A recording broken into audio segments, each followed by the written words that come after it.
We've heard countless stories about the tragic disaster that took place on the night of April 14, 1912. But what truly led to the catastrophe? Could the passengers on the Titanic have been saved?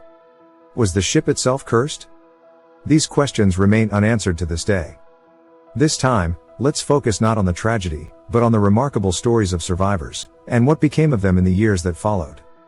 When the Titanic struck the iceberg, the crew's first priority was to evacuate women and children. However, one woman stayed on the doomed ship and miraculously survived after it sank.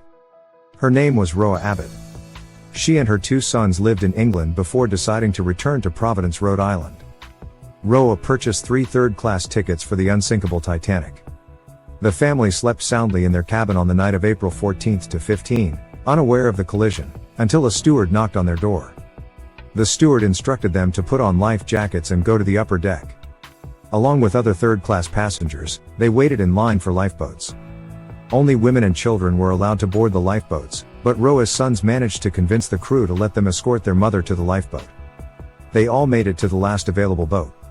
However, the crew ordered the sons to leave since not all women had yet boarded. Roa refused to part with her children. She chose to remain with them on the sinking ship. As the Titanic tilted, Roa struggled to hold onto her sons before being thrown off the deck into the freezing water. She swam to a lifeboat that had drifted away. After climbing aboard, she watched in horror as the Titanic sank beneath the waves.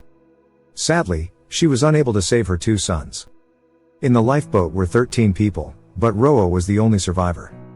Hours later, the Carpathia arrived, finding a nearly frozen Roa clinging to the boat. The ship reached New York almost 3 days later, where Roa was hospitalized and remained in care for 2 weeks. Her time in the cold water caused lifelong asthma. Despite the trauma, she never regretted staying with her sons, as it gave her a little extra time to be with them that night. Another survivor of the Titanic was Violet Jessop. She wasn't a passenger but a stewardess, hired by the White Star Line to serve wealthy clients. On April 10, she boarded the Titanic as part of the crew. In the early days of the voyage, everything went as expected. But when the ship collided with an iceberg, no one panicked at first. Some refused to believe the ship could sink. While the upper deck was calm, water started flooding the Titanic's hold. Violet helped passengers evacuate. One of the officers ordered Violet to get into a lifeboat to demonstrate to others that it was safe. She obeyed and spent several hours in the boat, waiting for rescue. But the most incredible part of Violet's story? She had survived another shipwreck before Titanic. Earlier, while working on a different ship, Violet had been involved in a collision at sea, but she survived that too. A few years later, she found herself working aboard the Titanic. After the Titanic disaster, Violet didn't give up on her profession. She worked on the Britannic, which also sank. Yet, despite surviving 3 shipwrecks, Violet's courage never faltered. She became known as Miss Unsinkable. One of the bravest passengers was the Titanic's Chief Baker Charles Joughin. On the night of the collision, he awoke after the iceberg strike. During the ship's final hours, he worked tirelessly to help passengers. Charles directed his bakers to supply food to the lifeboats, then assisted the crew in evacuating the ship. He was one of the last people to leave the Titanic, but continued to save lives.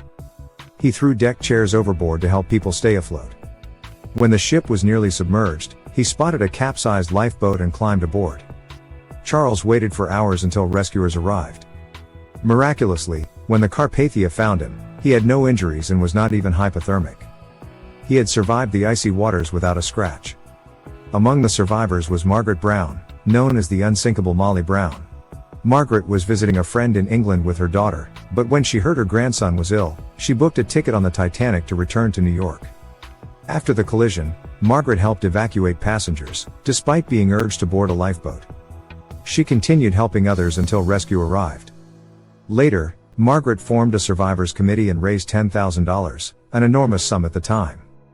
She used this money to support Titanic survivors who were left in financial hardship.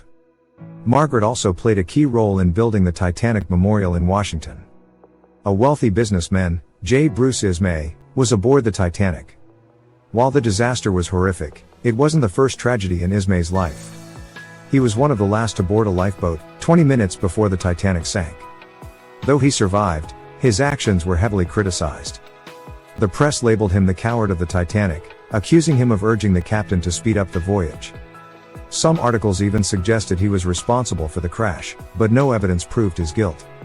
The independent British investigation cleared him, but public opinion remained harsh. For years, Ismay faced scorn from colleagues and friends.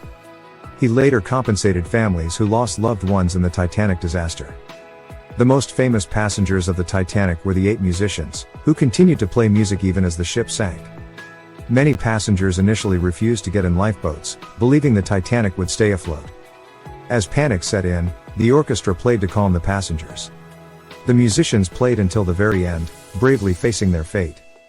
Though they didn't survive, their memory lives on.